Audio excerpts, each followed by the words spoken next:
So where are you right now? So I am still in Pittsburgh. Okay. I'm still in Pittsburgh. Been here since June of 19, and the goal is within this next like month and a half, or definitely by the end of May, figure out where we're going to be moving to by mid to late summer. Yeah, Mhm. that's awesome. Thank you. So let's just dive into the interview. How did Sure. you get to WVU? Okay, so I got to WU because it's actually like like three-part series, right? So one, my older brother was a soccer player there for a year. So he was one of the highest recruited athletes in soccer in the state of Maryland and then like nationally. So he was a like late recruit coming into West Virginia. So when I was younger, I was like about to leave middle school. Um, he would play up there and he was actually getting a lot of playing time as a freshman. So my mom and dad and my little brother would travel up to Morgantown like a few times just to watch him play. So he's like the first person to go to West Virginia. So he told me all about it, told me about the lifestyle. But I was young and I was so far away from college, like it was like, oh, okay, yeah, this is cool. And then two, as my high school career progressed and I started playing football, I was kind of a late bloomer playing football. Um, by my like junior year, I was like, you know what, I would love to actually play in college. And my goal obviously was to earn some type of athletic or academic scholarship. But towards I want to say the end of my junior year, my mom actually found the sports psychology program for West Virginia. And that's what really sparked my interest. So I researched it, I looked it up. We were also able to get in-state tuition at the time. So I was like, all eyes are really leaning to West Virginia. And then three, piggybacking off football, it was just, one of my role models, Tavon Austin, who was, grew up in Maryland in Baltimore.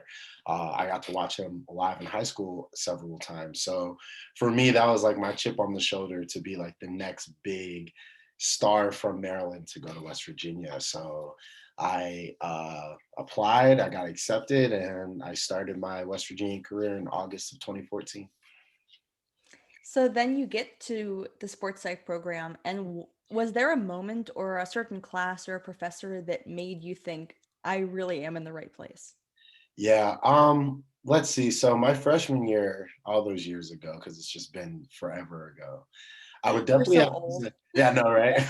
I would definitely say, I mean, it's just really all the faculty because everybody there has had several years of just like quality experience and just really reputation in the field. So from Dr. Watson to Dr. Aaron Goodson to Dr. Zizzy, Dr. Etzel, like we just had so many of like prominent figures in the field of sports psychology that every class I took just really gained my interest more and more.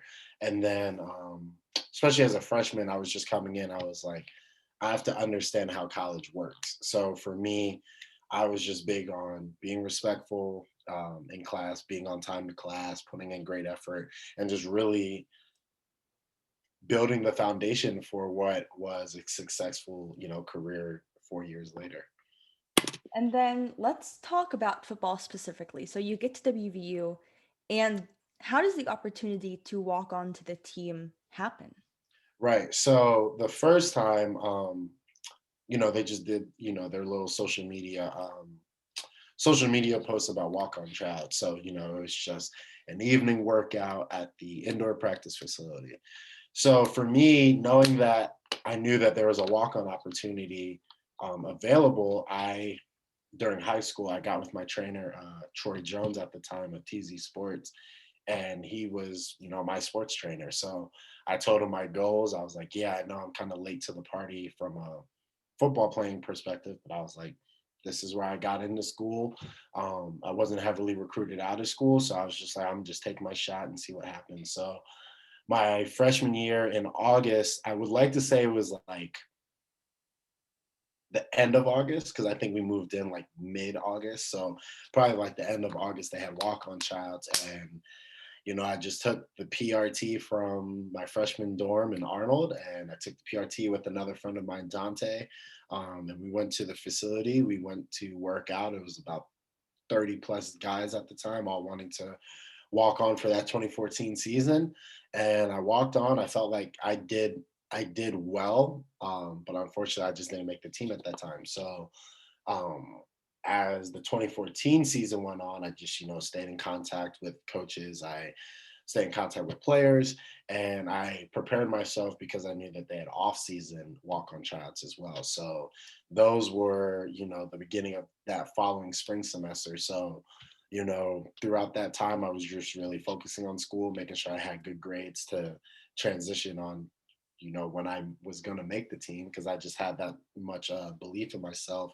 And then I just, went to the rec. I worked out. I stayed in shape, did drills with other people, and I just really prepared for that spring semester walk-on tryout. So then you get to spring semester and you're you're seeing positivity from the coaches during that tryout period. What is the next step? So during that tryout period, I was a lot more focused, because I guess like my freshman year, I kind of felt, or my fall freshman year, I kind of felt like overwhelmed, because I was like, I want to impress them so much, to the point that I wasn't focusing on what I wanted to do. I was like focusing on making sure that they were looking at me. So that spring walk on child, I definitely, I got back with my trainer during the winter break, and I just prepared. And it actually got delayed, I believe, like it was supposed to be at the mid January, and then it got pushed back to like early February. So I just took that as an opportunity to just like really practice some of this basic sports psychology concepts that we were learning in school, which was a very unique experience to take the classroom and apply it to the real world, like transferably. So to prepare for that spring semester, I was just going in there where it was like, I'm not going to focus so much on the coaches. I just need to focus on myself. I'm not going to focus on the other people who are playing out. I just need to focus on what I can control. And that really worked for me. So, doing positive self talk, mindfulness, and just really just strengthening the mental toughness was my focus going into my second workout. And that's what really paid off, because I worked out, I did well. And at the end of the workout, the director of operations basically said, he was like, if we liked you enough, we'll call you within these next couple of days. If not, just thanks for coming out. If you plan on trying out again, future dates will be posted, blah, blah, blah, blah, blah. So I just remember I went home, and I like called my mom, I called my family, and I just told her, I was like, hey, I tried out again. Like, hopefully give you guys an update in a couple of days. And at that point, it was just relying on my faith. I was like, this is something I really, really want.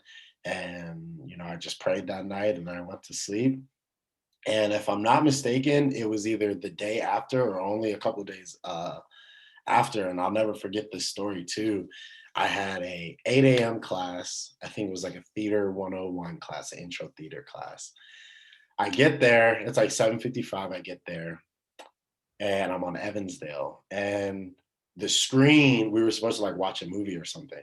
The screen is blue, so there was like a technical issue, like it was frozen on the screen. So I come in, it was like six other people get in, and the professor comes in, and she's like, guys, I've been working on this screen like for the last like half an hour before you guys even got here. I can't get to work. I don't want to hold you guys up. If you guys need to go and get ready for another class, she was like, you're free to go. Like, you won't lose any points for attendance. So I was saying, as a freshman, I'm like, oh, cancel class. I was like, that's music to our ears at the time. So I'm on Evansdale, and the next class I had was, I believe, like 9:15 on CPAS. So because Evansdale is not even 20-second ride to the PRT on CPAS, I was just like, all right, well, I'm gonna just go to CPAS and just get ready. So I leave. It was like 8:15 we left. So I'm listening to music, and I get on the PRT stop, and I was just sitting there. I was like, Lord, I was like, please let me get this phone call. Like, I really need this phone call. I really want to be an athlete, blah, blah, blah, blah, blah. So I'm on the PRT station at Evansdale, and I take it down to Towers where you get off for CPAS. Julia, I'm not even joking. This was like 2 minutes this whole process took, because I literally remember the bridge that is like when you get off the PRT station and you go left, to CPAS, there's the bridge of the PRT Yeah. tunnel. Yeah. Julia, I literally walked under that bridge and my phone rang, and it was the director of football operations telling me that I made the team. That's amazing. So it was one of those like, wow, like imagine if they called when I was still in class and I missed it type things. Or, I just think of it as divine intervention because I was like, what are the odds that we had class canceled? I was just gonna go, probably knock out some homework or just listen to music before class. And I got the phone call that I made the team. So that was a really huge moment because it began the beginning of a new, career path and just opportunity in my life. Yeah, absolutely. So prior to making the team, you were talking about an extended workout period. What Mhm. was that process like? How did you get to that point in the tryout process? Right. So after we tried out, we had about a 2 week just extended evaluation process to where the walk-ons who made the team, we had to go through our own workouts basically, and that was brutal because we're getting up at 4:30 in the morning to be there at the facility by 5, and we're working out and we're training and stuff like that.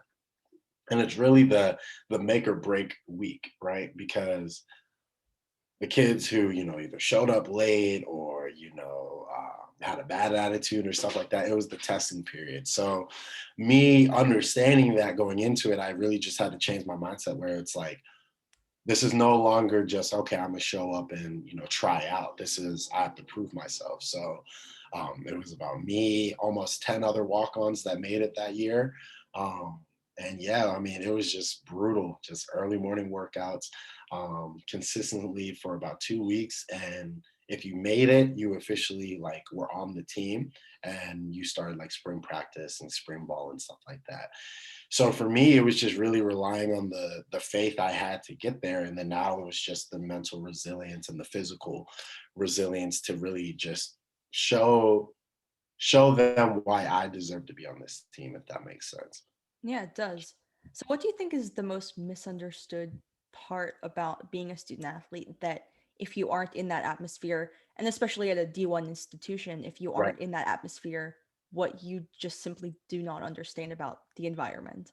Yeah. I mean, the one thing is just the overall experience. Like it's way different than just playing on Saturday nights. Like that's what a lot of people tend to overlook is like there's the entire process leading up to that. Like we're not just, going to practice and eating, working out, and then we just show up and play on Saturday.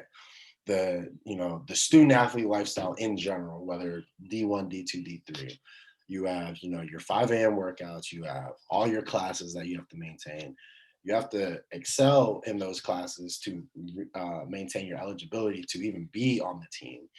Then you have your, competition aspect where you're fighting for a roster spot, you're fighting for a scholarship, you're fighting for, the coaches, attention and approval. Then you get to the actual, game experience. You're defending, maybe like a conference title, or you're trying to upset, a major team. Like there's so much more that goes into being an athlete rather than just, oh, I gotta go to class and go to the facility. Like I think that's the biggest thing is that people just overlook the entire process. So until you've lived it or until you've associated yourself in it, you're not going to understand it. And that's just, plain and simple. Yeah, so the last episode that I did, I interviewed a former student athlete, a baseball player from Kansas State, Okay. and he was recruited to Kansas State like Mhm. 2 weeks prior to school starting. And he was planning on going to a JUCO because he was not getting recruited for college. Right. And so suddenly he was just getting inundated with all of the structure. He had free cleats, he had an entire wardrobe of Kansas State baseball stuff. He had Right. so much that D1 atmosphere gave him, Mhm. and he wasn't expecting any of it. So it was very jarring for him to suddenly be conditioning so much or just being in that environment of having a coach who was relying on you. And then they ended up winning the Big 12 that year. Wow. And so he was like, how did I even get to this point? So was there ever a situation where you were having those thoughts? Like, how did I even get to this place? Yeah, there was a lot. So one was definitely the start of the summer was for me.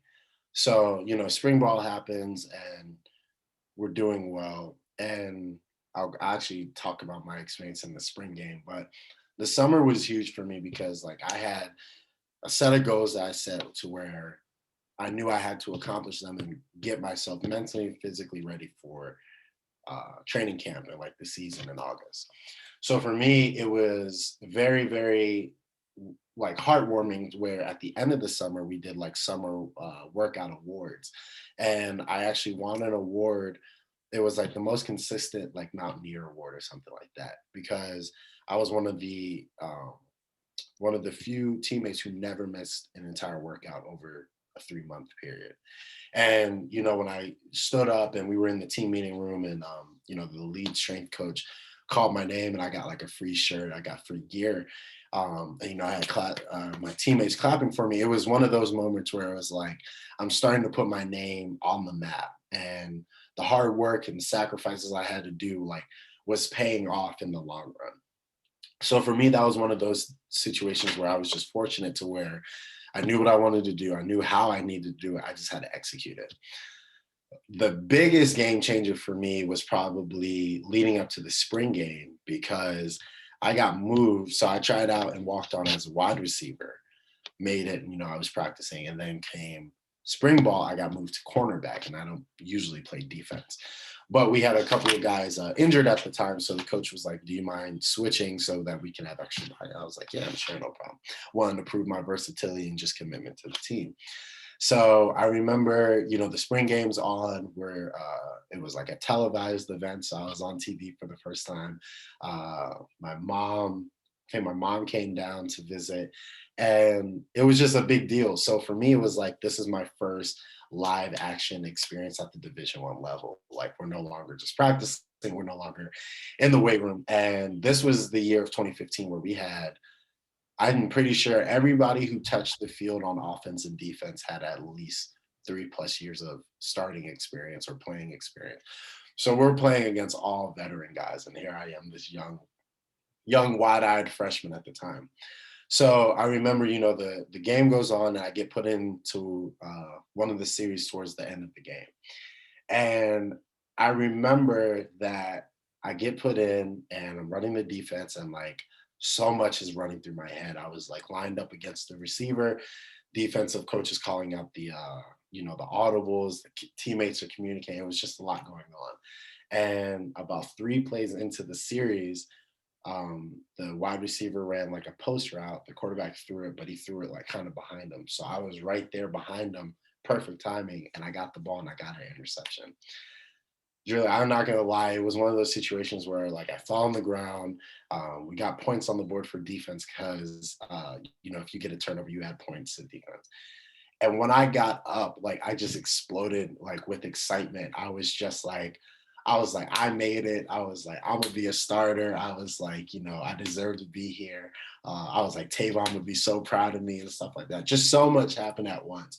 And for me, it was even a bigger deal because all the like starters and the defensive players on the sideline were going crazy because they were just hyping us up, because as walk-ons, like we live for moments like these to get recognized from coaches and validated from our teammates. So I get up, I start talking trash to the offensive sideline, and it was just a great celebration moment. Like in that moment, like all the workouts, all the early mornings, all the yelling from the coaches and stuff like that. It was those type of moments where it's like, it's all worth it. Like, I don't even care. It's all worth it. So I feel like those two situations were definitely one of those, like, I'm here for a reason. I deserve to be here. And even though like the last interview you said, like, 2 weeks, you get the path to go to JUCO, and then you all of a sudden are a D1 student athlete. Just be ready for anything. And I think that's the number one thing I learned in that moment, was just be ready for anything, because you never know when your moment's going to be called. You never know when your name's going to be called. So just be ready and then enjoy That's that it. that entire answer was just perfect. Thank you. So then what happened to have football kind of come crashing down? Yeah. So this is, it's a complex story, but to understand it, I walked on about early February and I was no longer a student athlete. Like September, it was like September 12th or 13th was the last time I was ever gonna, suit up. So to make a long story short, just a group of friends of mine, we were out the night of the second game of the season. It was a home game against, I believe it was Liberty. Yeah, we played Liberty that night. And, we win. So, we're going on downtown to celebrate. Group of friends of mine I was out with got into like a verbal altercation with just a group of people who apparently weren't even from the university. They were just like there visiting for the weekend. And so, the verbal altercation leads into an unfortunate fight.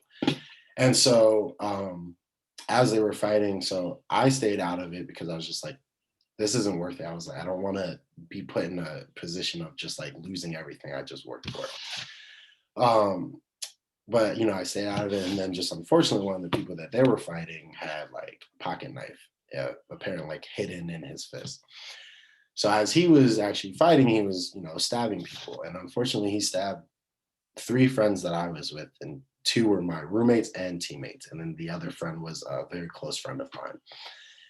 Fortunately, they were, not not life-threatening injuries or anything like that, but it was still just like a WTF moment to say the least.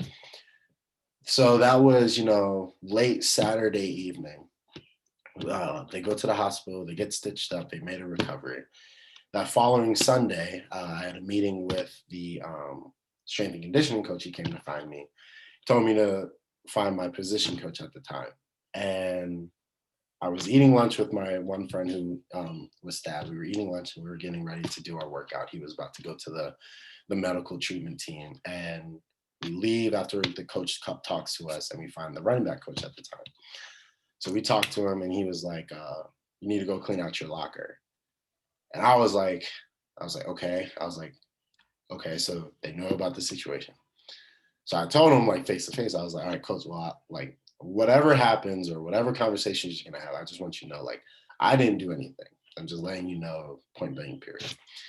He was like, yeah, man, I appreciate that. He was like, just clean out your locker till we figure out what's going on. I was like, all right, cool, whatever. If it's protocol, okay, cool.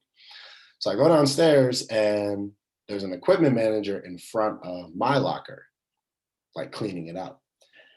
And I paused for a second. I just got told to clean out my locker. So why is somebody else cleaning out my locker? So apparently there was another miscommunication that I was not a part of. So I get the rest of my personal belongings, but he takes my helmet, he takes my shoulder pads, cleans it out. So I get the rest of my stuff.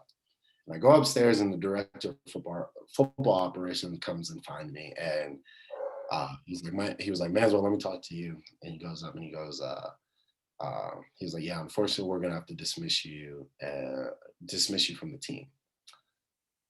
And mind you, this is all within not even like a 10 to 15-minute window. So I was like, but the running back coach just said, clean out your locker like till we talk to you. So I thought I was about to talk to somebody. And he goes, nah, he was like, the situation last night, like we can't have this happening this early on in the season. He's like, it's not a good look for us. It's not a good look for you guys. And I was like, okay, yeah, I understand that, but it's like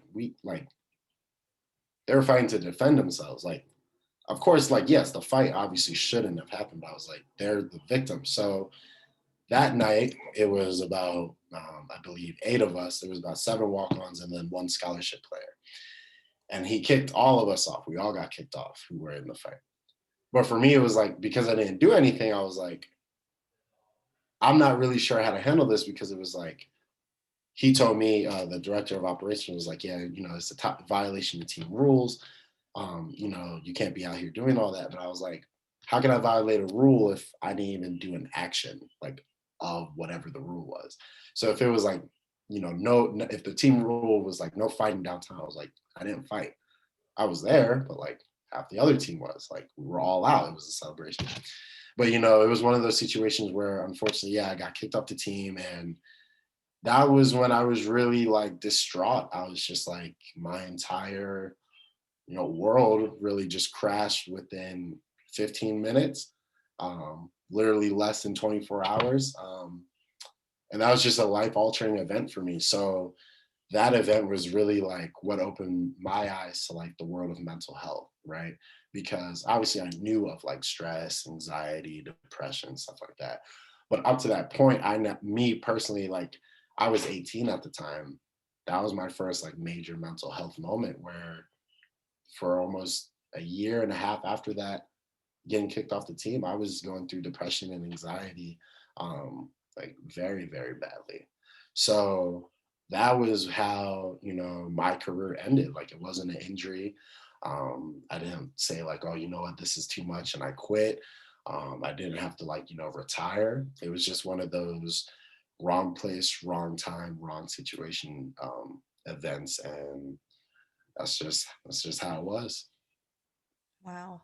Mhm. Do you ever look back on that situation and say, well, what if I hadn't have gone out with them? What if I'd have stayed in and worked on homework? Or what if I would have been literally anywhere else? Anywhere else, yeah.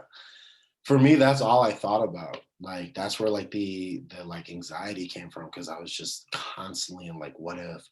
You know, I hate myself for going out. But then I was like, you know, we were celebrating. Like this wasn't anything new. Like we didn't sneak out and do anything. It was, you know, because that was week two. Week one, we played Georgia Southern. We won and we all went out. Like this was just two home games in a row. We went out. And that's something I definitely had to cope with and just really manage. And I was fortunate, you know, eventually I got, you know, mental health services where I sat down with a therapist to discuss what happened. But it was like, that's all I thought about. Cause it was like, if it was that easy to kick me off, it was that easy to just stay at home. Or, you know, what if somebody was like, yo, I'm not feeling well and I don't really feel like going out. And I'm like, if I got sick and I just couldn't go out, you know, what if on our way downtown, somebody was like, yo, don't go downtown, like something's about to happen, just stay home. And we went home. Who knows? Um, however, I do say I'm glad everything happened the way it did because it made me the person I am today, if that makes sense. So even though I lost a major part of my identity at that point, I'm thankful it happened because it led me to who I identify as today.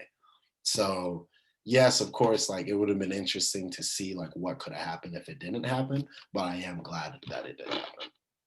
So let's talk about that athletic identity Mhm, and how closely tied you were in your self-worth and your self-confidence was to playing a sport. mhm. For me, it was like everything because especially because my story was so unique at that time because I wasn't highly recruited. You know, my high school team, we didn't have like a successful winning record. We weren't putting up like ridiculous numbers like, you know, well-known schools was I thought coming out of high school you were supposed to do to get recognized, to play, you know, in any sport from football to basketball to, you know, golf, tennis, whatever. Like you want to be somewhere where it breeds success. That way you can attract success and new opportunities. I didn't go that way. So the fact that I was someone who was able to walk on at a major D1 university, someone to contribute early on in their career, and then someone who was on path to just eventually, hopefully, earn playing time, earn a scholarship, that was everything I was focused on. So for me to lose everything the way I did, it was one of those things where it's like, what was the point of being an athlete? Like, if this is a reality that is, you know, destined to happen almost. If it was like an injury, it would just been like, yeah, you know, I got hurt in practice or I got hurt in the game or something like that. It would have made a little bit more sense to me. But because it didn't make any sense, it was like, did I really just, you know, wake up at 5 a.m. all these months, you know, lift all these heavy weights, study all this film just to be kicked off for something I didn't do? I was really in a crossroads with like, the standards of sport and the ethics of sport versus like your personal satisfaction and, you know, commitment and fulfillment to being an athlete. So for me, I kind of went through different phases where it was just like, at that point, I was like, oh, I was like, wow, I was kind of like shocked because I was like, okay, so I was kicked off. So that season goes on. They win a bowl game. I was in fear. I was like frustrated that I never had the opportunity to live out that season because they had a successful season. They won a bowl game. The entire team gets to go. You know, they went to Arizona that year, won the bowl game in a shootout, and it was like I'm at home watching them, and I was angry watching them because it was just like I wasn't necessarily like I wasn't angry at my teammates, but it was just like, I'm angry that I was there and now I'm not. So for me, it was one of those things where it's like I identified so much as an athlete that the academic aspect was just like not as fulfilling. So I'd be sitting in class and I know the answers and I know, you know, the projects I had to do or stuff like that, but I'm not fulfilled. Like I'm not satisfied. Because I was looking forward to like applying different things I learned and practice and game and stuff like that. So now that's gone. Then it just became where, you know, as a regular student, I wasn't put in positions to like not necessarily, you know, like be popular and be recognized, but it was like I wanted to be someone who, you know, got all what is it, all Big 12 academic honors. You know, I wanted to win the honor roll and be recognized as a student athlete, you know, who won the honor roll. And my opportunity to do that was gone. And then, you know, at the time I was like, okay, well, this must be like comeback season because yeah, this was over, but I was just like, okay, like maybe in my faith, I was like, maybe God is testing me if this is what I really wanted. And that was something I had to cope with because I literally just couldn't fathom what happened. I was like, okay, well, this is comeback season. Julie, I tried out twice after I got kicked off in a year span and they never took me back.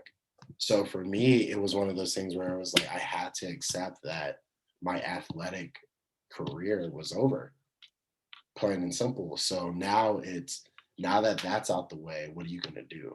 And that's when I, you know, fortunately made the decision to just, you know, put the time and effort that I was gonna be, you know, the next big W football star, and I just took it to be the next big, I guess at the time, CPAS star because that was, you know, the organization we were affiliated with. And I was like, you know, after a while, it was just like, all right, well, let me just turn this negative into a positive.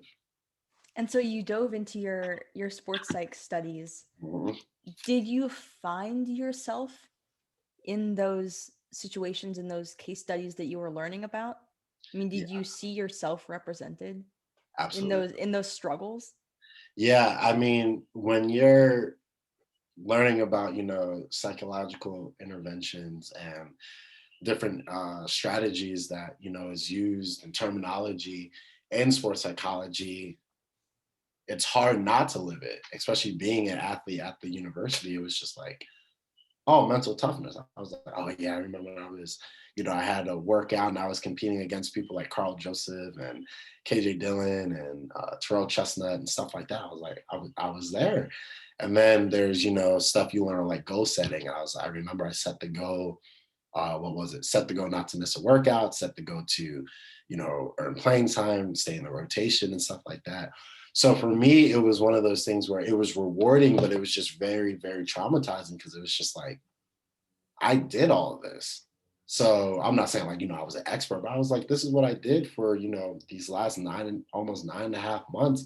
I was doing all this. And then to have it taken away, it was just like, I had nowhere to apply it, but I wasn't thinking that I could just apply the same stuff in the school. I was just so focused on sport that that's why I was never satisfied. So we talk a lot on this podcast about the implementation of sports psych principles Mhm. outside of sport. Right. What do you think is the most important skill to master in order to be successful once you left your sport? Resilience. That's probably hands down the most important one. And why I say resilience is because regardless of what you go through, persevering through it with the mindset that this is going to make me better is what separates people apart. So, for example, like I got kicked off the team, right? I remember I was going through it. I was like depressed. I was just angry all the time. And I was honestly someone like you still wanted to be around, but you knew something was off and it just wasn't as genuine. I remember I had like a large assignment and I was home, after school. I was just done class. I go back to my apartment. I was supposed to be, filling that gap with practice and film and all that other stuff. So now I have like almost like 9.5 hours back to myself that's not devoted to sport. So I remember at the time I was like, might as well just do homework. Like, I ain't got nothing else to do. And I would knock out like a week's worth of assignments within like Monday and Tuesday. Like if we got it that early for the week, I would just knock everything out. And for me, that was a great strategy because it not only gave me more free time to just self care or, whatever other projects I had to work on, but it just made me realize like the importance of just getting through stuff, but in a productive way. So I say resilience because I'm more resilient now than I was on the team, and that's saying something. Like even for me to be a walk on and play early in the spring game and be recognized, I am more resilient now than I was almost 6.5 years ago, which is like scary to think about because I haven't applied that into sport and or at anything athletic in a long time. Like, yeah, I go to the gym and I work out, but it's like it's not the same as training. It's not the same as competing against other people for a roster spot. So for me, it was like resilience because that situation of being kicked off the team prepared me in a weird way. It prepared me to get a master's. It prepared me to graduate from West Virginia with honors, prepared me to work at IMG Academy, prepared me to have the last two full-time jobs I've had while I've been in Pittsburgh. Resilience has gotten me through so much, but it was from being kicked off the team. It wasn't even about competing from the team. So for me, it's just really just helping people understand that being resilient means perseverance in a productive manner. Because you can be resilient and not be productive. And that's where like a lot of people either fall off or they come up short because they're so focused on one aspect and not paying attention to the whole situation. So I think the number one thing in any psychological factor, concept, whatever, it's always going to be resilience for me, from my perspective. So let's talk about going to grad school then. Mhm. How did you land at Robert Morris? So it's crazy. So at West Virginia, I originally wanted to go to grad school and just get my master's in sports psychology. So during the application process, I applied to 3 schools and I got denied by all of them. So for me, I was like, whoa, I was like, I just graduated with honor, or like I will be graduating with honors. I was a former student athlete. We're at, West Virginia is probably the number one sports psychology program in the country, probably in the world right now. And I was like, I was denied. I was like, well, okay. So I was fortunate enough that because I got denied, I got the opportunity to go to IMG Academy, which is the number one boarding school in the world and like a mecca of sport for a variety of professionals within the world of athletics. So I accepted a job as an assistant strength and conditioning coach. And I accepted the job, went through the application process, and I officially started my career like June 20th is when I started. And I graduated from West Virginia like May 11th. So I had less than a month to be home, pack my stuff, find a spot. I found my roommates I needed to live with, and we moved down to Florida. And it was about that. I would want to say, so from June, I want to say maybe like August, September, I was like, I really like strength and conditioning. I love being at IMG. And I was like, but I really want to get my master's. So for me, I was like, I could easily just reapply for sports psychology programs. But I was like, no, I think I'm gonna switch it up and I'm gonna focus on mental health. So as someone who, has gone through depression, anxiety, that's a whole nother topic in, profession really, to where it was like, okay, I understand the principles from a sports psychology aspect. All right, I get that. How can I translate it into the mental health aspect? Because regardless of your being starting quarterback, professional women athlete, CEO, Fortune 500, like, business owner, whatever, mental health is going to be everywhere. That's just the unfortunate truth. So for me, I was like, you know what? I'm going to reapply. So I reapplied to three different schools and got denied by two at the time, a couple months after I applied. Found out I got denied by two, and I got accepted into Robert Morris, which is crazy because I was actually applying there for undergrad because they also have a very good sports psychology program at the bachelor's level. But I got accepted into West Virginia. So I was like, you know what, let me look into it. So I looked it up. I looked up the faculty that goes there. And actually, Dr. Manda, who is the head of the program there, she got her PhD and in sport and exercise psychology. And she also attended West Virginia. So it was obviously like a alumni connection, but it was just one of those things that I was like, oh, okay, cool. Like she, has the professional experience in sports psych, but she has a counseling program. So I was like, all right, awesome. So when I got accepted, I sat down with my bosses at IMG and I was like, hey, I was like, look, I appreciate everything you guys did to me. You guys literally you guys took the chance on me, and I made the most out of it. And obviously, I feel like it paid off. Um, However, just moving forward, like I got this opportunity to go back to school because I got denied just a year ago, and they were 100% supportive. So that's why there's always a special place in my heart for IMG, because they understood my situation and they gave me their full support to pursue it. So let's see. So I was at IMG from June 2019 to about mid-May of 20. I'm sorry, June of 2018 to May of 2019. And once again, I like finished like May 15th. I packed up my stuff. I actually took a train back home. It was like a 17-hour train. That was brutal. Um, from what is it, Virginia, or from Florida back to Virginia, and then it was about like an hour and a half drive back home. And I had to pack up all my stuff again, and I had to be in Pittsburgh for the first week of June because that's when summer classes started. And my girlfriend and I, we moved, we stayed with her brother for the summer until we found an apartment. But yeah, that was another, semi little break that I had before starting another, major career path to being a professional student. And I just graduated last Friday for my master's in counseling psychology. So Congratulations. thank you, I appreciate it. So let's talk about that gap year. So once you Mhm. didn't get accepted straight into a master's program, how Right. did you get connected with IMG, Mhm. and how did you come in as an intern? What was your job title, and then kind of what were you doing, and what were they trusting you to teach their boarding school guys? Right.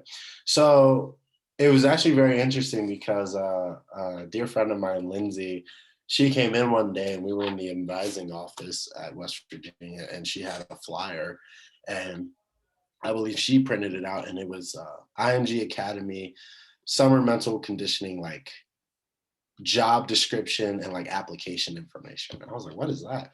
She was like, yeah, IMG is like this top boarding school down in Florida. A lot of people who are in the world of sports psychology have been affiliated with the school or know of the school, and they're doing like summer jobs. I was like, what? I was like, that's perfect. So I remember I like wrote down the information, or I took a picture of the flyer, wrote down the information, looked it up. And so I started applying. So I applied for four positions at IMG. I applied to the summer sports psychology position, mental conditioning coach, leadership coach, strength and conditioning coach, and then like a residential mentor position. And the mental conditioning coach, you have to either have your master's or be currently pursuing your master's. So I got declined from that job because I just graduated with my bachelor's. The leadership coach position, they were only looking for two applicants at the time. So I think they already interviewed one and they only needed one more. The residential mentor job got back to me, and I made it to like the second round. And at the time, I was like, oh, okay, cool. Like, this is gonna be my foot in the door. And then I still remember to this day another crazy, just like divine intervention story. At the end of April, I attended a uh, conference in Brazil with my mom, and she got invited to speak on race and diversity in the workplace, like for Brazilian companies who like wanted to obviously incorporate and enhance their diversity programs. I remember that was like the last week of basically undergrad for me, but I was like, I want to go to Brazil. And I talked to my professors and they gave me the go ahead.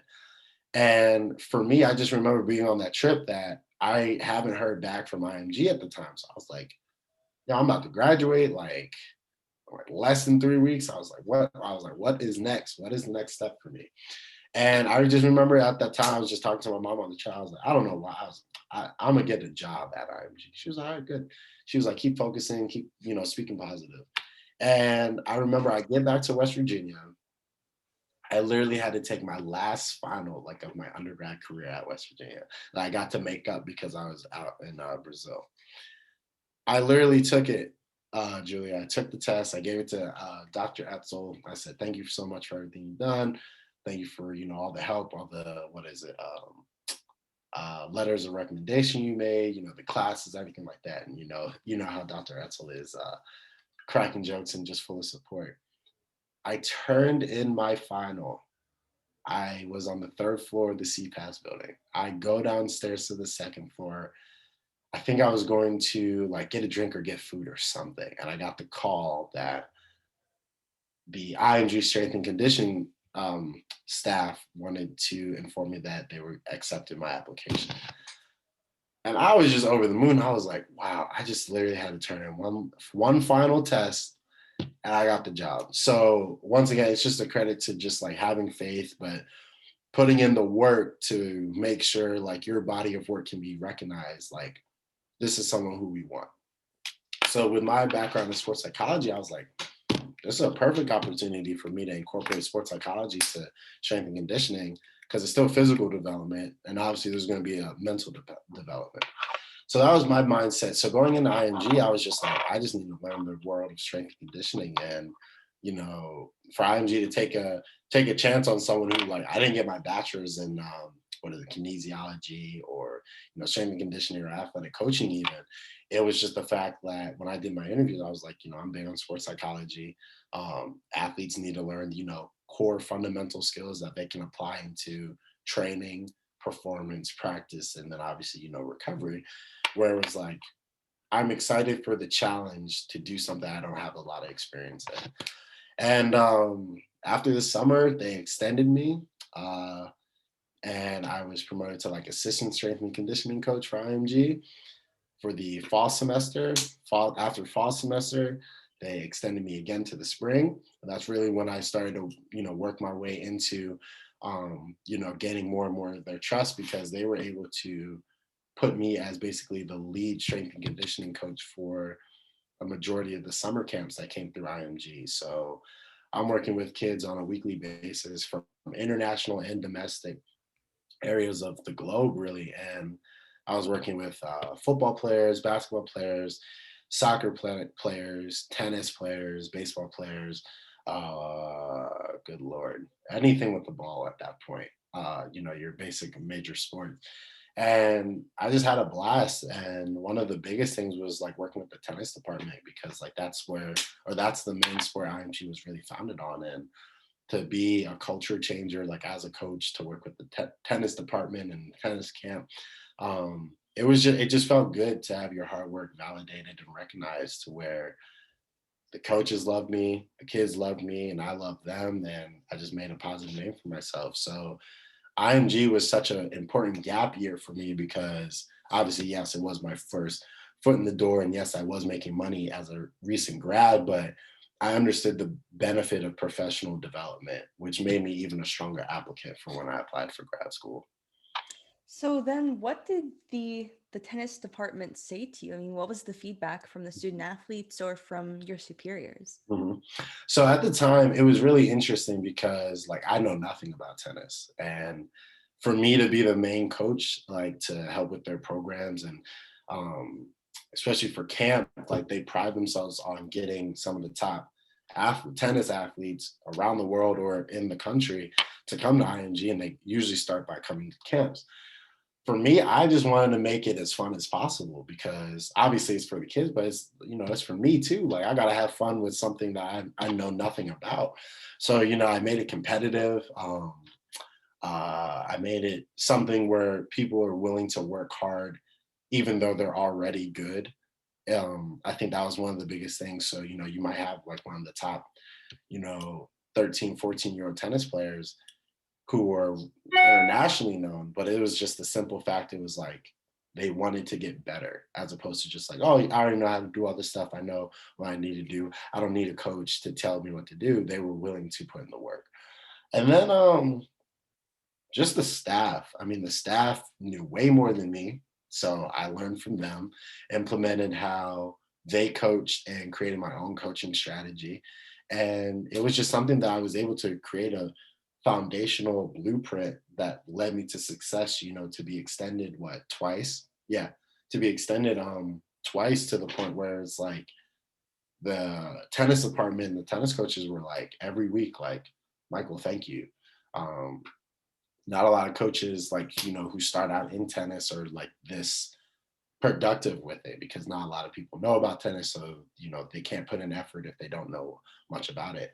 And, one of my bosses, Coach Utaka, who is the head of the tennis program at the time, we had plenty of talks of like getting his expertise because he's worked with some of the top tennis athletes around the world, like Serena and Maria. And like he was telling me like his experiences and like how IMG has grown and stuff like that. So I had a lot of people to learn from, which is really what led to my success because I just took what they told me and implemented in a way that made sense to me and then obviously made sense to the kids. So did you ever feel because you were going into an internship for something that you didn't directly explicitly have a degree in, was Yeah. there any sense of imposter syndrome, like I have to prove myself and try to mess up as few times as humanly possible so I don't wreck this for Yeah. myself? Yeah, absolutely. I mean, for me, I was just fortunate because like being an athlete, I know the importance of strength and conditioning. So for me, it was one of those things where it's like I'm comfortable in the weight room. I just have to understand the science and the terminology and the concepts behind the strength and conditioning. So for me, I was fortunate to like my experience at West Virginia football was very unique because I know how to push myself internally and I know what I needed to respond to enhance my performance. So I'm not a kid who yells at everyone like a strength coach would to motivate everybody. I have to understand everybody's reaction to feedback in a sense to where I can talk to everybody at a basic level, really just, breaking down like a workout session, like understanding the techniques and the strategies behind it. Then from an interaction standpoint, one kid might enjoy being yelled at because that's what rattles him or her up. And then there's another one who I can just crack a joke with and they can still just do the workout with no issues. So I think for me, it wasn't like I'm gonna walk in here and act like I know everything. That totally was not the point. But I walked in there with like, I'm ready to learn whatever I need to learn. And not only gave me a sense of comfort and increased confidence in myself, but like with my coworkers and my bosses at the time, they were just like, okay, he's ready and willing to put in the work and make this situation the best that he can. Yeah, so like we talk a lot about elite athletes and how that 1 and 2% of just NFL, Mhm. NBA, just elite talent focuses more on the mental side than the physical side because they know that they're already good. They know Right, that they're leading in their sport. So when you were working with these athletes who are all at IMG because they're spectacular in whatever they're doing right, at a super young age. I mean, like I when I played tennis, IMG was always in the conversation. yeah, Like of course. everyone in the tennis community knows about IMG. And so like when you mentioned that initially in our pre-interview, I was like, yep. You get it. I understand. But was there anything specifically that these athletes were telling you, this is kind of what I'm going through? I mean, Mm, was it a lot of performance anxiety, or was there like was it, I mean, you're going through a lot of stuff at like 13, 14 with right. your identity and who you are, and then you add sports, and that brings a host of other issues. So was there anything that your athletes were pointing at, saying this is kind of what I'm working against? Yeah. No, of course. Cause I mean, like, you're an adolescent. I mean, like you're going through puberty, you're going through being homesick, like especially if you're an international tennis star from, China, Japan, Australia, Brazil, whatever the case may be, wherever you came from, you're at IMG. Yes, of course you have access to, the resources and the coaching, but it's like your support staff isn't here. So that was like a lot of the stuff I paid attention to because, there would be tennis camp would range really from like a week to several months if you can afford it, if you wanted to. So for me, a lot of the things I recognized from my athletes were common trends like being homesick, obviously just having the pressure of having to compete with the top athletes in your age range and in your sport on a consistent basis, and really like learning how to be a prospect at a young age. And then you have the kids who aren't as good, aren't as athletic or coordinated, and they may be stressed out that they'll never live up to the potential they have or the coaches may have or whatever they may be. So for me, I really paid attention to that stuff, and that's kind of like what kept chipping away at me from a mental health standpoint, which obviously led to me leaving and getting my master's, because it was just like, these kids are still human. You know what I mean? Like, just because you can, be the top, you can be like number one in your in your division, your age range, like you're still a human. And so for me, like I remember like a couple of my athletes would be like, oh, my parents are putting a lot of pressure on me being here, or I really want to dominate this upcoming tournament, but like I'm dealing with like an injury and stuff like that. So for me, it was just really just being a support system for them, just someone they can, feel comfortable talking about, and me just doing my best to put themselves physically in the best position possible to dominate whatever their goals were, whether it be um, working on a specific technique, learning the fundamentals to implement and grow off what we're trying to develop, and just dominating the tennis sport in general. So those are the common trends that I saw during my time at IMG. Yeah. So you mentioned, quote, being a prospect. Hmm. What does that entail as a 14-year-old? Yeah, it's wild because as a youth athlete, like it's just different because it's like, yes, you might be like physically and mentally developed just over your peers, your the group of competition that you're around. Like there are kids who just stand out at a very, very young age and have potential to go off and do great things in whatever sport. So for me, like learning how to handle prospects, it's just like treating them no different. For me, it was treating them no different than a kid who just picked up a tennis racket. Because for me, once you create a disconnect, people start maybe feeling like entitled. People might start feeling like, not necessarily like confident, but like cockiness and arrogance can brew from that, because they're just like, oh well, why do I need to compete? Like, if I'm number one in the state or number one, blah blah blah blah blah blah. Um, you know, reality checks can happen at any time in sport. And I felt like that was like one of the things I always used to preach to my athletes. It's like, yo, I don't care if you're number one in your class or you're number one in your age group. You have to be willing to put in the work regardless. So that way, if you are number one, you can maintain your leverage and your prestige, but don't be shocked when someone who is ranked bottom 25, maybe even top five, and they de-rank you. Now what?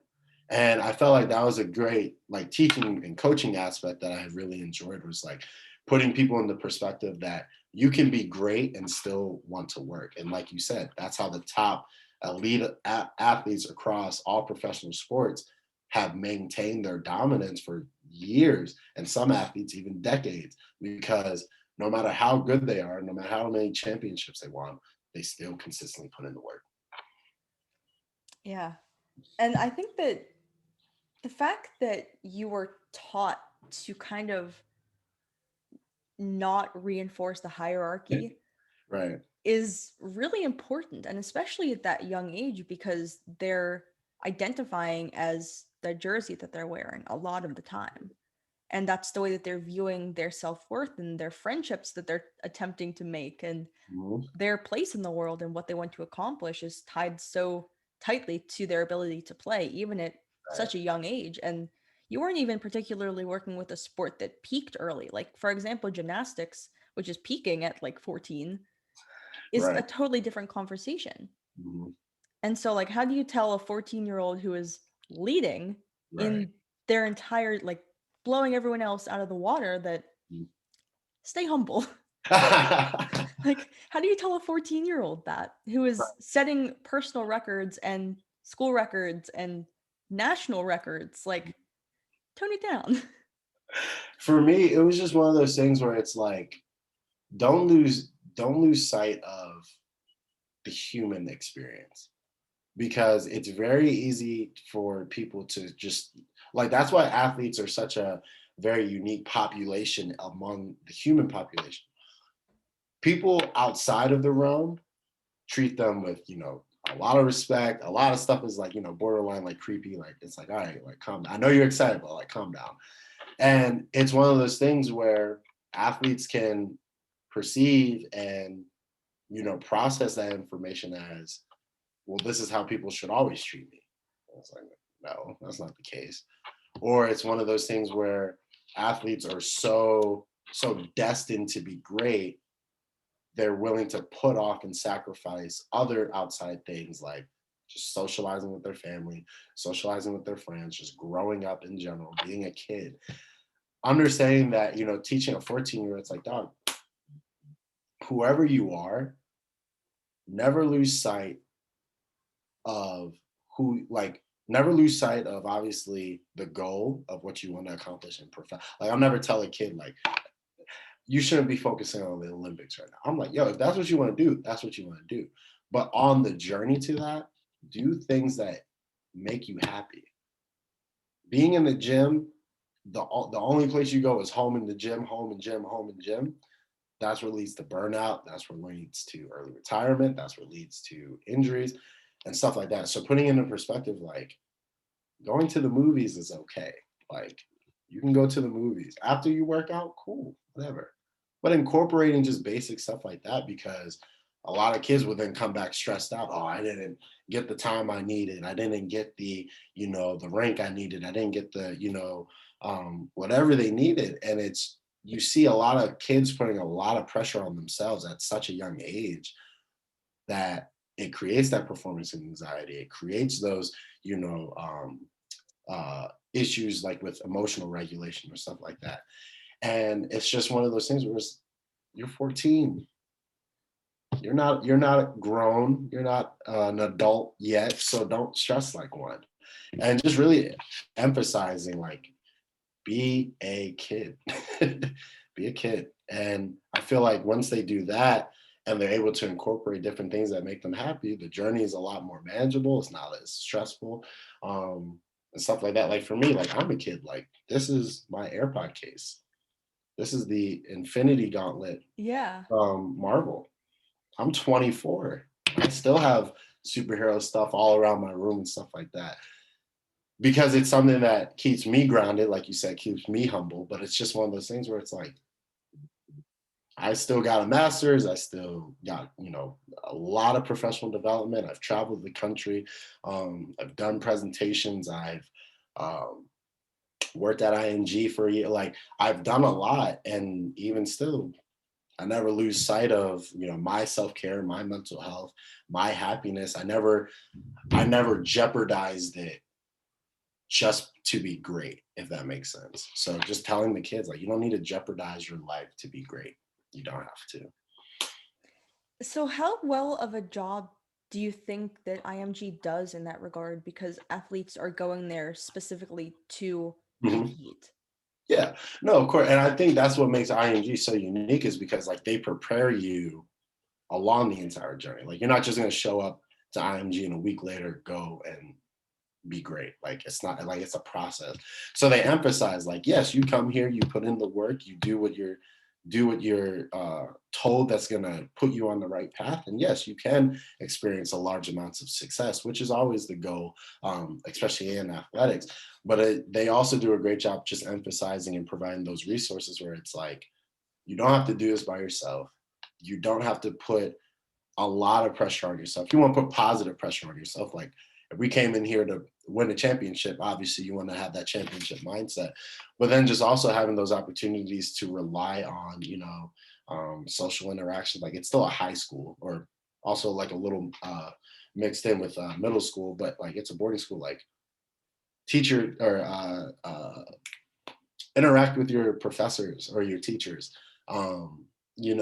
Join clubs, join, you know, like outing of like social outing events, like going to the movies with people or going swimming. Like do the entire experience. Don't just go to a weight room and then go home and then go to practice and it's like that's all you want to do. It's like take advantage of the opportunities that are provided and then obviously network and just learn those social skills that's going to build you up for, if you're a high schooler, like if you want to go to the D1 level and prepare for the pros, it's like learn it now. But you're just at a fundamental age where you're just a kid. And yes, you have a lot of potential. I'll never take that away from you, but it's like you're a kid, like do the kid stuff. Yeah. So let's talk about your personal consulting brand. Mm, How did that come to be? Was it a product of the work that you did at IMG that kind of mhm, set you on the correct path? Was it something that you learned during your master's mhm. that led you to say, I want to do this for myself? Right. So there's a lot of avenues to why I created Hype Consulting. So my biggest thing was like, let me ask you a question. When you hear the word hype, what comes to mind when you hear that? I mean, excitement is the first word that I would say. Right. And then What else follows? I don't know, like adrenaline is Mhm. almost like the next word that comes to mind. Right. Um Give me one more. I don't mean to put you on the spot, but no, I've been putting you on the spot for an hour now. I yeah, don't right. care. um What's just one more like concept that comes to mind?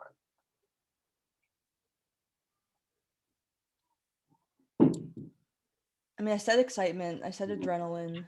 mhm. I'd say focus as well. Because Okay. I don't think you can be hype or get into like a hype mindset without having focus on what you're doing. Absolutely. Okay. So perfect. So excitement, adrenaline, and focus. I think that that's a perfect way to bring up what hype is. If you want So to rebrand your slogan, I would like credit for this. We're brainstorming right now. You're being recorded. I want credit for this. ridiculous. All right, I got Um, so yeah, so exactly. So for me, like hype is something that I've just always been attracted to. I love high expectations. I love performing, obviously like under pressure, but then just performing in a state where it's natural, it's secondhand. Like you don't have to focus, like you focus, but you don't have to like stress about performing.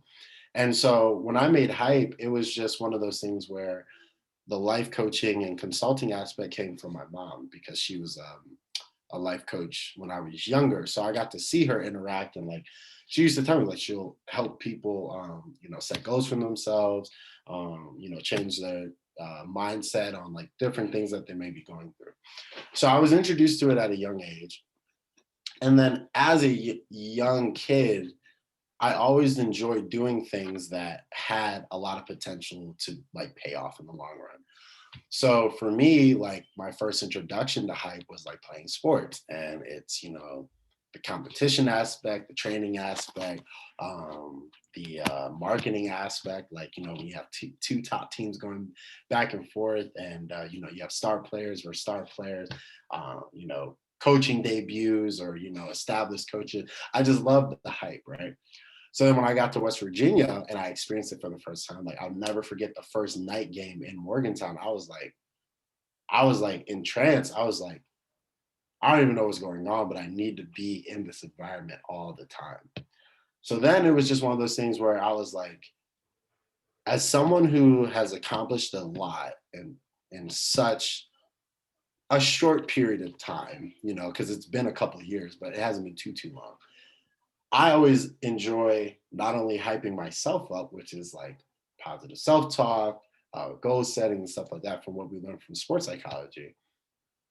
When I was going through my mental health stuff, I lost the hype. Like I lost that entire entity that I identified with, and it was no longer there. And I had to work my way back up to regain it. So, you know, and then like when I announced I was going to IMG, everyone was, you know, like blowing up my phone. People were like, oh man, congrats. Like, that's huge. Like, IMG is this and that and the third. And then it was great to have that support from the outside. But then for me, it was just like, no, I'm someone who can be in these situations and thrive because you know I walked on at a Division I school, did that. Go to IMG as a fresh undergrad, that was huge. And then obviously the third type of hype was when I got accepted into grad school. So now I'm like kind of back to square one when I have to prove myself. I'm like the momentum I've been gaining for myself has just always been positive and progressive to where it's like I enjoy the chase. I enjoy the process. So when I created Hype last year, and you know, I went through the logo design, getting the website together, you know, just really putting the pieces together. I knew that I enjoy for myself. I want to help others enjoy it for their like wherever their life journey takes them. So for me, Hype is just basically just offering support and then doing it at such a high level to people to where they're enjoying the process and not just like, oh, I got to do this again. I got to do this again. And it gets like repetitive and redundant and you lose the thrill of the process. So when I made my life coaching thing, it was really just an opportunity for me to help individuals who are on the path that either they're unsure about or a path that this is what I want to do, and just really just helping them, providing strategies, providing input, and just enthusiasm. Because when I was going through my mental health situation, I had support, but it just I wasn't perceiving and open to receiving it. Now I know how beneficial it is to have support. That's what I want to do for you know other people. So that's why you know I'm just so engaged with like going back and like learning about like star athletes or famous CEOs, famous business owners and stuff like that, like understanding the process to get to where they are. And then obviously the people at the top are at the top, the people who are in the middle who are like, you know, breaking ground, and then just the people who are on the bottom, like beginning their journey. It's all a process. But for me, it was just honestly an opportunity for me to just help people in the manner of personal development and growth. So who's your perfect client? Do you have a certain demographic? I mean, are they Mhm. current athletes or former athletes, or are they athletes at all? Is No, there yeah, of course. So a certain gender I was, or age range yeah. that you work with? No, yeah. So it was interesting. So like when I made the company, you know, my population for a majority of my life has been like the youth, adolescent, teen age. So for Hype, I wanted to create it to an opportunity where it's universal to where like because I've been able to work with kids, teens, young adults, and the older population, I understand how to operate with everybody. Now, everybody's obviously different. Everybody's background and story is different, but I've had experience throughout the entire like human lifespan development. So for me, like to answer your question, like the client I look for is someone who is willing to work and is open to change. Those are probably the only two things I really need to work with somebody because everything else will take care of itself. So for example, like if I have an athlete who is maybe like a freshman in high school, I'm not teaching them to prepare for the college level right away. I'm learning what do they want to accomplish in high school. You can't focus on what's in college if you're not doing the things that's going to get you to college. So there's no reason to really stress about it. So if I'm working with either a male or female, it doesn't matter to me. Are you willing to work and are you open to change? Because change is inevitable, but the work stays the same. So for me, it's like I can sit here and we can talk about, you're a freshman athlete and you're ready to play in college sports. Okay, cool. Make sure, if you have the opportunity to train, you're doing that. Make sure you stay on top of your grades, not only to just be like, oh, yeah, I'm eligible to get into college. Like, let's shoot for getting an academic scholarship, like get school paid for being smart. Um, and then it's just being open to change. Like, you might have an injury. You might be cut from the team. You may have an obstacle that's going to block you from your goal or objective. What are you going to do? And that comes to the point where I'm just helping people not only celebrate their success and learn how to build off of their momentum, but also just understanding how to process the obstacles and then creating creative solutions to overcome them or get past them or whatever. So for me, that's my biggest thing is like, client wise, are you willing to work and are you open to change? Because if we were having this conversation back when I was 18 and you told me, Michael, what do you want to accomplish in these next 4 to 5 years? I would have told you, oh, I want to, and I was still on the team. I would have been like, oh, I want to earn my starting spot. I want to earn an athletic scholarship. I want to, have 1,000 yards receiving, 10 touchdowns in a season, win Big 12 Player of the Year, win a Big 12 championship, blah, blah, blah, blah, blah. Then obviously after a couple of years of that, I would have been going to, pro day. I would have been trying to get invited to the combine. I would have been, drafted. I would have been, a professional athlete. None of that has happened for me. And that's just the fact. So for me, it's like, okay, I had to learn how to accept and process that. And then now, how can I excel in life in general, not just sport, but in life in general? And fortunately for me, that was just still through academics, just because I was still in school at the time when I got kicked off. But then afterwards, doing my gap year at IMG, I was like, I want to go back to school and I want to pursue something that I'm passionate about that I know I'm going to excel in.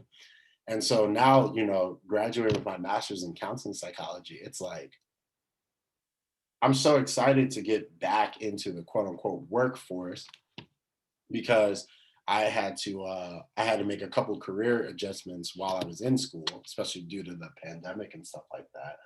But I knew that every move that I was going to make was going to set me up to where I'm going to be a counselor for my population of choices, like athletes or high performance individuals of like in business, high performance individuals in education, whatever. But the core concept being like high performance.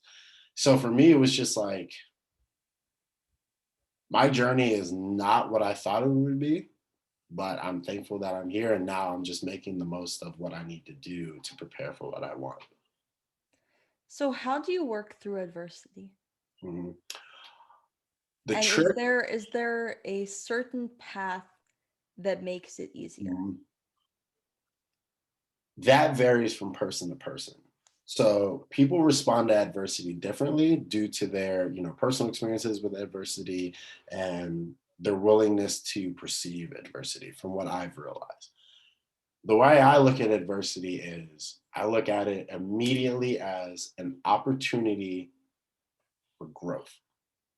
But now that was not always my case because as soon as an adverse situation happened, I was the first one to be, oh my God, come on. I'm here trying to do X, Y, and Z, this, that, and the third.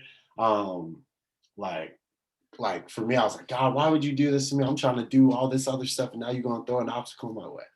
But now, after, just like, honestly going through therapy, learning more about myself, for me, my spirituality and my religion, adversity is an opportunity to grow and develop new skills.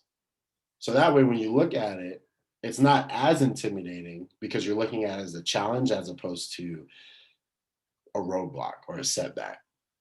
So for me, it's now I'm not sitting here and be like, oh, I seek adversity. I'm ready for when things don't go according to plan. But when they do, I know how to handle myself mentally, physically, spiritually, and depending on the adversity, like financially and socially and professionally.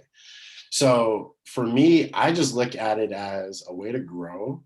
And then honestly, one of the most useful coping strategies I've ever used is just finding the humor in it.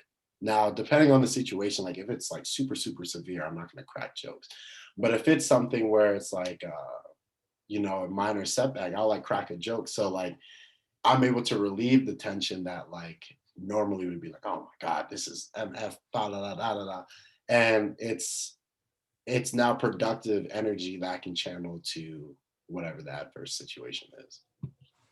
And then one more question. When Mhm. do you earn your CMPC and what is the process of getting there?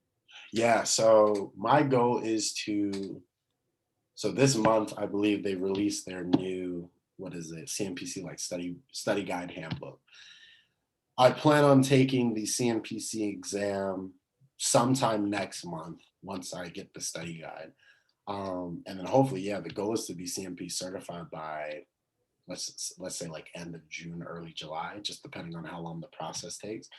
But yeah, the process of getting a CMPC is, you get your academic requirements, so you have to take um, courses related to sports psychology or some type of psychology curriculum where you're earning course credit in performance or counseling based psychology, and then you have to gain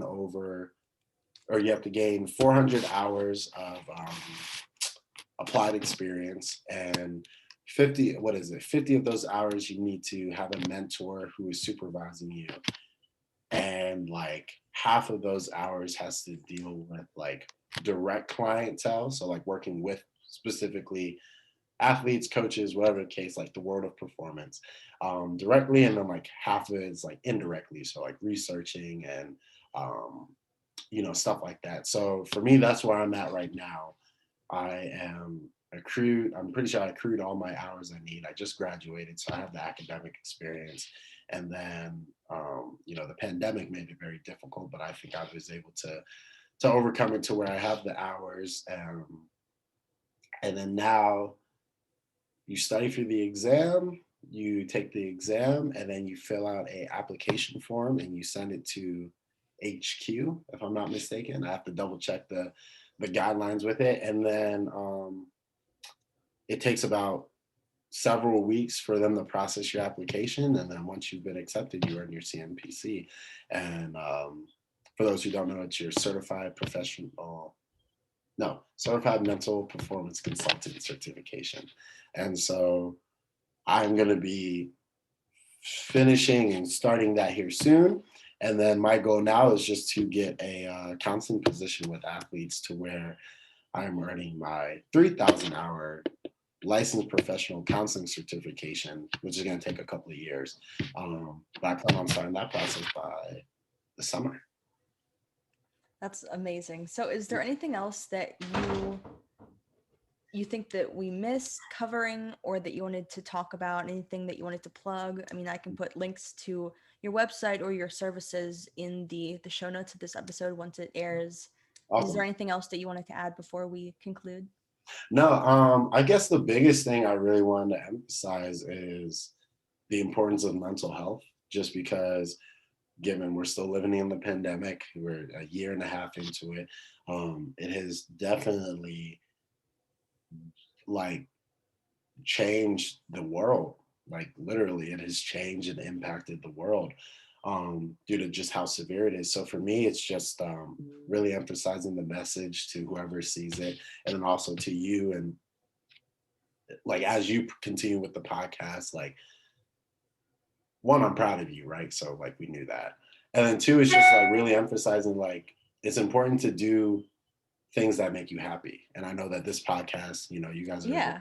almost 15 episodes deep already. Like Yeah. Tomorrow's 15. tomorrow is 15. So it's like doing things that make you happy should never be judged, should never be criticized and stuff like that. But the take home message I would love people to know is just like, like with mental health, like take care of yourself, check in with others. You never know what anyone's going through. And when you do have adversity in your life, like just remember, like it's okay to not be okay. And I feel like that's the most impactful message I can ever say to anybody, because I can motivate whoever, but understanding that mental health is not a joke. It's not something that should be shunned or discredited or anything like that, because mental health dictates everything we do in life, period. So moving forward, I just would love people to know, like, if you're stressed, anxious, um, having negative thoughts, like that's okay because you're human. And just know that just because you have those doesn't discredit your experience that made that happen. You might have like just a genetic factor where that's, a reoccurrence, and understanding that there's people and resources in place for you to contact, to talk to learn about, and just take care of yourself, because like you are important. So treat yourself as is. I love that. That's a great way to end the podcast. Thank you. I appreciate it. All right. And then this episode will not be next week, but the week after. Right, in 2 weeks. Okay. Yes. And Awesome. then I'll DM you, and then I'll post on social media as well. Okay. And do you have an Instagram for Hype? Yeah, so my hype Instagram is at underscore HYPECONSULTING, hype underscore hype consulting on IG.